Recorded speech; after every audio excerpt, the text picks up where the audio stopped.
Okay, great. So we're recording. So, Kevin, I was seeing that you had mentioned that you're a middle school teacher and that you teach human-centered design, and you have something called the digital shop, which you are in now, and that you're in your 13th year of teaching, and you enjoy photography on your time off, and you created this super cool design class there. Is there more you'd like to say about yourself, just by way of who you are? Sure. Well, I did say this is my 13th year in education. It's my first year in middle school. Prior to that, I did K-4 technology in what amounts to a computer lab. The last 3 years of that, we had implemented engineering design process and the curriculum from the Museum of Science in Boston called Engineering is Elementary. So we're doing engineering with kindergarten through 4th grade students, which was great fun. Did that for 3 years, and they offered me the position to come up here, which we did, which I accepted, and we got started over the summer and launched in September. So I was in the business world prior to getting into teaching, and always wanted to be a teacher, and walked away from a six-figure job after 9/11 to pursue my dream of being a teacher. Hmm. So, we're exploring the theme of empathy, and what do you see as the need for empathy training in the classes you teach, as well as at your school? Well, we have an actual very practical need for empathy training, and that's because it's the first word in our mantra, which, see if you can see that. Oh, that's going to be Care, think, design, act. okay. So that is our mantra, which is from our manifesto that we wrote to christen the program, and care is the first element of that. So we're using the design thinking process to approach problem solving. So we want kids to care about a problem. We want them to think about a solution. We want them to design it, and then we want them to act on it and put it into place. So for me, empathy is core curriculum because they can't do anything if they don't care. Mm-hmm. And I'll be honest with you, that's probably the biggest thing I'm struggling with right now, is getting them to actually care. Mm-hmm. So you're having a struggle with students really caring, and you're kind of struggling with that? Well, it's kind of interesting. I don't really have any data that I could refer to that would quantify that. I just have evidence, and I guess I should say, to be honest, I have enough evidence indicating that they do care, the evidence that they don't. I guess it varies by grade level. The 8th graders, I don't think, care about anything other than getting out of school. By and large, there are exceptions. And conversely, the lower-aged kids, 5th and 6th and 7th, do care, and only some of those do not. So up to this point, the exposures that the kids have had to empathy have been with scenarios, if you will. They did design work with something called the Extraordinaires Design Studio, which is a wonderful product that uses characters that have extraordinary abilities. Students then are challenged to design different objects for them, or a place to live, or a hideout, or a vehicle of some kind. And so they go through that process and build the prototype, and that's been great. We're currently doing what we're calling the Weather Challenge, which is we're using the recent winter storms as context for them to find out how the storm affected people, animals, businesses, whatever, and then propose solutions that could make life better or solve problems.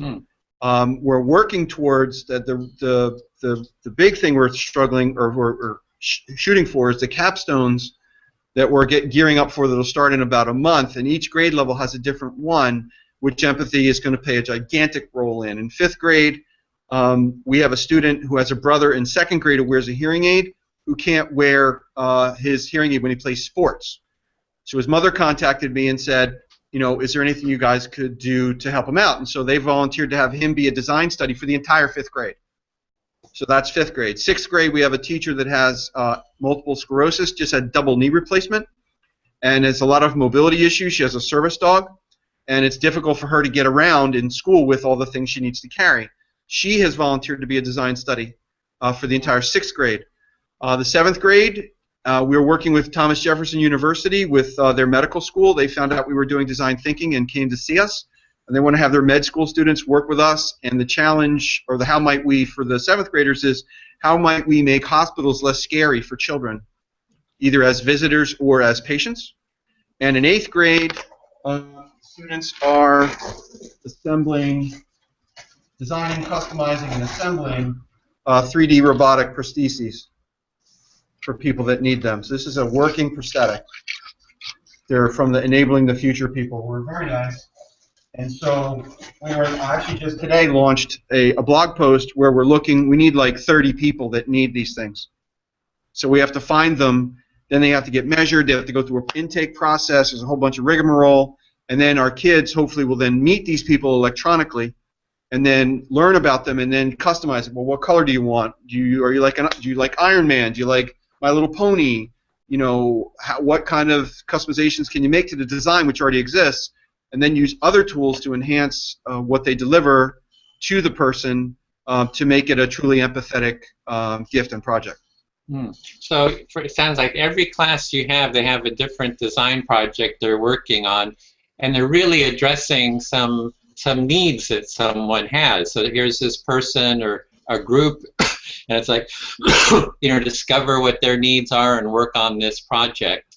And it sounds like you're really finding it important that the students care about the people that they're designing for, and you're kind of looking at how can I get them to really care about the people that they're designing for.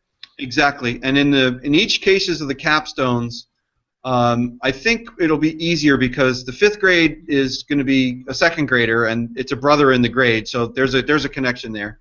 6th grade is a teacher that the kids all know. She's in the building, so okay. 7th grade is, people can relate to being in hospitals or having visited hospitals, so I think that we'll be able to get some empathy around that, and the med school students are going to visit with us to help that process. And in 8th grade, which is my most jaded grade, I'm fairly convinced, I'm an optimist, that when they see these real people that are missing limbs, it's going to change their entire perspective. So that's what I'm hoping. Mm-hmm. So why is caring important to you? Well, in order for them to do a thorough job and to do a job that is going to meet, I don't have my rubric handy, the criteria that we have for what they're, even though my class is ungraded, we're going to be assessing them, and they're going to be assessing each other to determine whether or not they have understood the problem well enough. I think there's question, communicate, and create are the 3 rubrics that we're applying, and their work is going to be judged. I mean, did you understand this person well enough, or did you just ask a simple question and that was it? What did you create for them? Was it detailed and painstakingly put together, or was it shoddy? How did you communicate with them? Were you expressive and well written, or did you not care about that? And so they will rate each other, and I'm convinced that they'll be harder on themselves than I would ever be. And once they understand that, I'm believing they're going to up their game. Are you saying they need to care because they're going to be graded and judged? I'm thinking they need to care because if they don't care, the product won't be as good as it can be. Mm-hmm. Because we're talking about helping people. And, can I make them care about helping people? No. Realistically. Am I going to try? Yeah. Mm-hmm. So why is the helping people important to you? Oh, I see what you're doing. Got the 5 lines here. You still got a couple more to go. It's important. It's all right. It's all good. It's good practice. It's good practice. It's important that they care for this project because I want them to get a perspective about caring about problems so that they can then solve other problems that they encountered later in life. Why is that important? You got to ask me now. Why is that important? Well, because in the educational system that we have right now, doors closed, I can speak my mind, it's not a big part of what's happening in schools today. Schools today are sit down, shut up, and do 1 through 21 odd. Okay, get the right circle on the bubble test. That's what we need. Got to get those scores up. No one's talking about empathy or problem solving. Whereas Tony, the guy from Harvard, Tony, I can't remember his last name. 7 survival skills that he's identified, and problem solving is right among them, and we know this, but the education system does not, or if it does, it doesn't care. So we're trying to fix that. So why is solving problems important to you? It's a life skill. What the manifesto says is that we're trying to make our kids life ready, and to be life ready, they need to have the ability to relate to people, to work in cross-functional teams, to be able to solve difficult problems. Because what we're finding is that kids that are academically oriented, the minute you throw them something that's not a worksheet or a formula they can apply, they don't know what to do. They're lost. So we need to give them those tools. So why do you care about making them life ready? Because that is why I teach. I could have stayed in the business world and made ridiculous amounts of money for the rest of my life and lived comfortably. But 100 years from now, no one's going to remember what I did or who I did it for. So it's important to me personally that my legacy be the students whose lives I've touched. I want to be that person that students look back to and said, I remember in the class that I had on this day on this subject that I decided I want to be a doctor, or I want to be a pharmacist, or an engineer, or an artist, or whatever it is. I want to be that person that has that experience to alter someone's life trajectory, because that gets me excited. You know, making $1 million? No. So why I does want to have an impact. Why does that get you excited to affect somebody's life trajectory like that? Well, because if we're creating people like that come out of school so impassioned, I mean, think of the good they could do in the world. I'm gonna be dead soon, so we got to leave some people here that can like save the world, and it's basically, as far as I'm concerned, the best way to do that. Okay. Is there more around that, or do you feel? No, I think that's pretty much it. It's exciting to be in the first year of the program. It's been a little bumpy. We're building the plane while we're flying it. Unfortunately, I have administrators that are very supportive about that, so that's cool. But it's an exhaustive amount of work. It's a 7-day-a-week commitment, but it's worth it. I work in the town where I live. I walk to work a block and a half, and it's good to be connected to the community. Okay, so is there any unpleasant feelings or experiences around the trying to teach empathy? Any kind of struggles or unpleasant feelings? Well, yeah, the unpleasant feelings are the kids that are too cool for school, that just aren't hearing me. They're like, yeah, whatever, because my class is ungraded. So it's not even like they have to care enough to get a grade. And so for the entire experience up to this point has been varying degrees of care. Now, they've been enjoying themselves, and a lot of them do care, but a lot of them don't. And I don't know how to reach them. I mean, the 7th graders, I mean, I can, look into their soul and like, dude, really? And they'll respond. And same with 6 and 5. But 8th graders are like, so? And so I don't know what to do about that. So it sounds like the 8th graders are kind of starting to detach themselves and kind of withdraw somehow. Yeah, I think your typical 8th grader's objective with regards to school is to get in the front door and out the back door with the least amount of effort possible, so that they can get on with their actual life, which is being with their friends.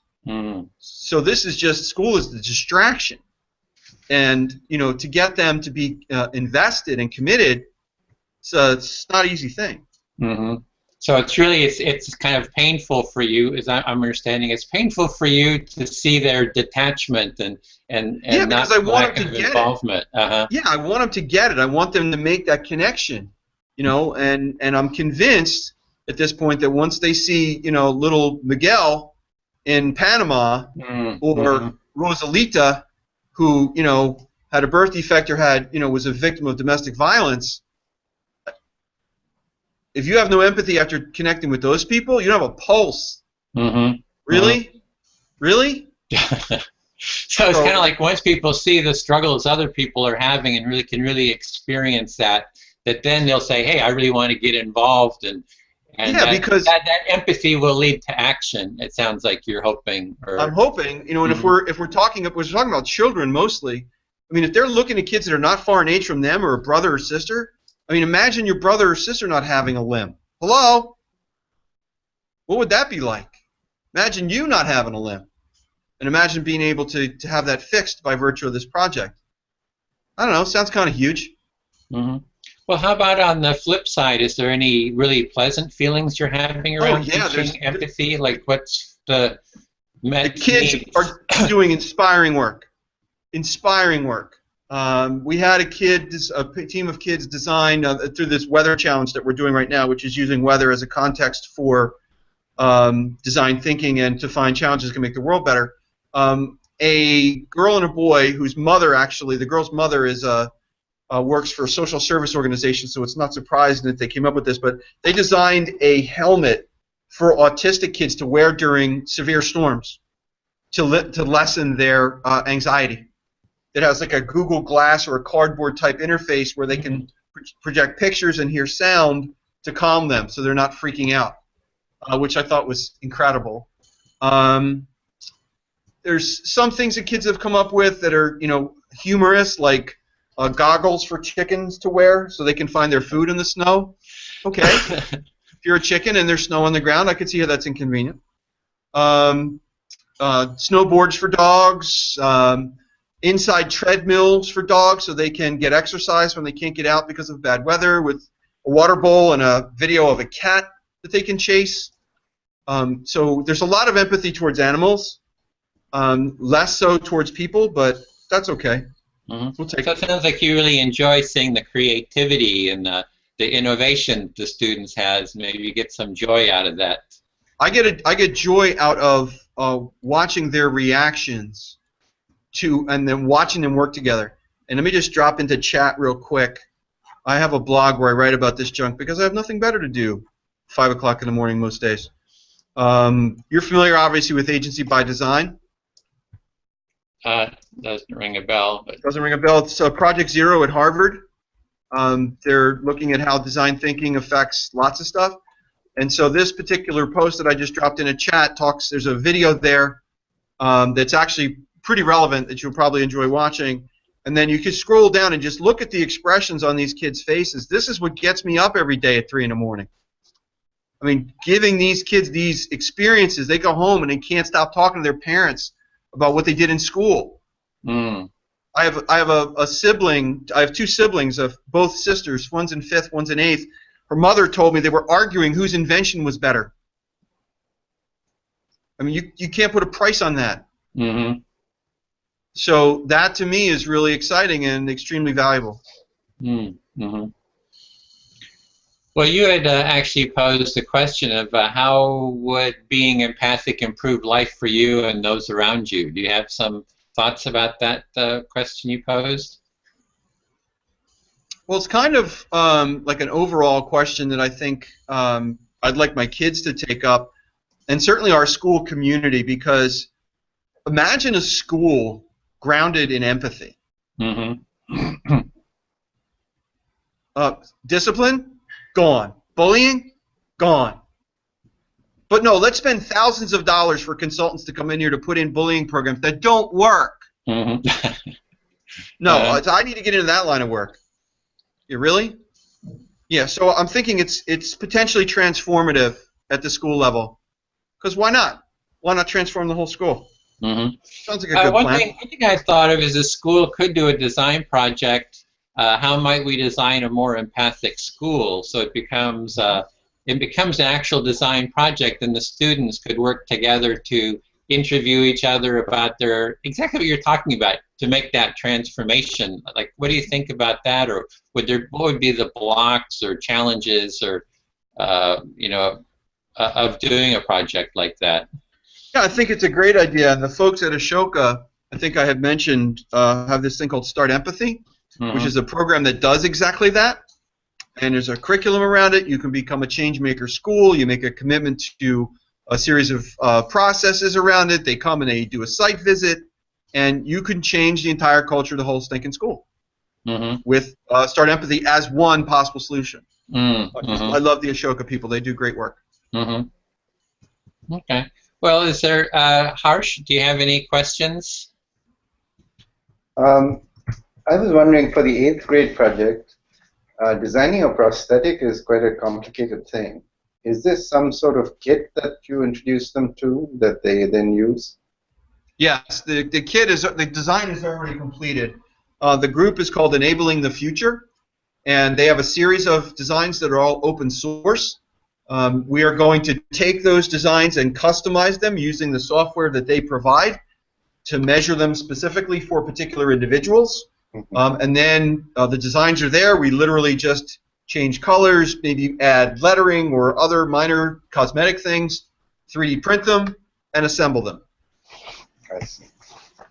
How are these students going to be introduced to each other? I mean, they're going to be remote, right? You said Panama. Yeah, I don't know yet. That's a good question. We still have to find them, and then we'll either do some sort of a video recording or some email exchange, maybe photographs. They might be in this area. They might not speak English. We don't know yet.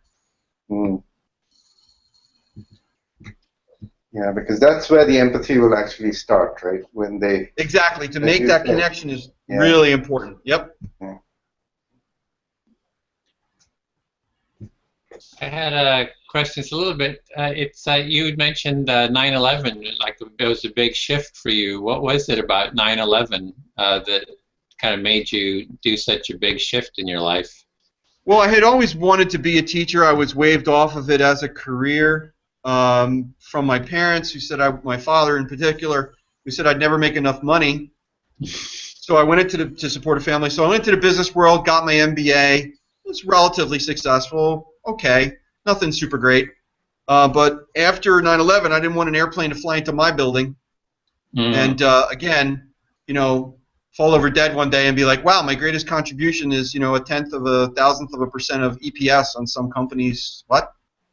No, don't care. There's more important things in life than making other people rich. So we were fortunate because of our financial situation. My wife can squeeze a penny so hard she can make Lincoln cry. We were living on half of my salary, and one day I realized, like, wait a minute, we're living on 50 grand. I could get a teaching job for 30. I could make 20 grand doing other stuff, so why not? And she said, okay. And so it was a financial realization. So my whole perspective up to that point was, and this was actually really important because from a problem-solving perspective, it's human nature to think of all the reasons why you can't do something. Can't afford it, can't do this, can't do that, not tall enough, smart enough, don't have enough network, you know, don't have experience, can't. As soon as you change that around and think of all the ways you can do it, it's a whole nother conversation. So we could do this if we did this. We could do this if we did this. And so we had 18 months of living expenses put away in the bank. And so I, in the summer of 2002, just said, see ya. And we were in free fall for a couple months, which is pretty awesome. My job was to have no job. So I did that and just kind of, you know, went for bike rides, did exploring, did a bunch of cool stuff, and eventually found that, got plugged into my local school system and discovered that the local computer teacher, who was a young lady, wanted to find a husband. Not easy to do in an elementary school, since it's mostly women. So she wanted to go work in the business world. So she did. I took her job as a long-term sub, and the rest is history. Yeah, I was hearing. Were you saying that initially you saw the problem of the planes flying in and the conflict and the is it that's what you're wanting to head off? Is those kind of problems in the world? Was I getting that right? It's like saying, hey, I want to do something to stop actually, events like that.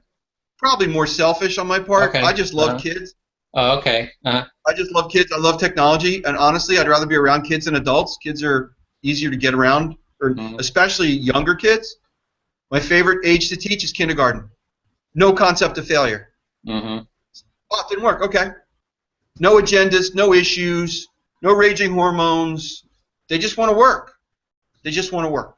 And it's largely true for all of elementary. And middle school has been better than I expected. I expected it was going to be a horror show based on the experience that my own children had, but it's been fine. Those issues have not really crept into things very much, and so it's just been the other empathy things and just being too cool for school. But I'll tell you, you will never feel more appreciated than you will by a class of students. They will be genuinely happy to see you every day. Every day. Whereas a room full of adults could care less, by and large. So it's really that sense of meaning and fulfillment that it sounds like. Absolutely. Yep. Really want to and make being your life, connected. and creating creating a greater sense of connection. Yep. Okay, well that's pretty much it for me then. I think that's we don't want to make it too long, or then it's too much to transcribe.